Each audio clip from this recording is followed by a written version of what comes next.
កន្លែងពិនិត្យសុខភាពដែលផ្ដល់ឯកជនភាពនិងតម្លៃសមរម្យជាងគេនៅទីក្រុងភ្នំពេញការណែនាំពីវិជ្ជបណ្ឌិតសម្រាប់មនុស្សពេញវ័យចាប់ពី20ឆ្នាំឡើងទៅគួរតែពិនិត្យសុខភាពយ៉ាងហោចណាស់ឲ្យបានម្ដងនៅក្នុងមួយឆ្នាំ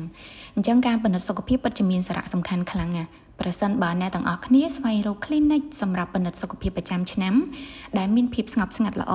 ផ្ដល់នូវឯកជនភាពដល់អ្នកទាំងអស់គ្នាប្រកបទៅដោយផាសុខភាពបកស្រាយលទ្ធផលពីគ្រូអំពីប្រវត្តិជំងឺនិងព្យាបាលដោយវិជ្ជបណ្ឌិតបញ្ចប់ការសិក្សាពីបរទេស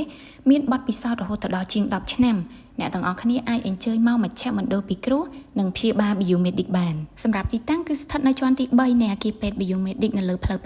566ខាងក្រៅសាលាបឋមសិក្សាទូគោកប្រហែលជា500ម៉ែត្រដោយអ្នកទាំងអស់គ្នាចូលមកក្នុងអគារបត់ឆ្វេងចុចជណ្ដើរយន្តមកកាន់ជាន់ទី3អ្នកទាំងអស់គ្នានឹងឃើញមជ្ឈមណ្ឌលពិគ្រោះនិងព្យាបាល Biomedic យើងខ្ញុំនៅខាងឆ្វេងដៃអញ្ចឹងដើម្បីទទួលបានសេវាកម្ម VIP រហ័សទាន់ចិត្តនិងតម្លៃសមរម្យអ្នកទាំងអស់គ្នាអាចទំនាក់ទំនងមកកាន់យើងខ្ញុំតាមរយៈលេខទូរស័ព្ទខាងលើបានអរគុណ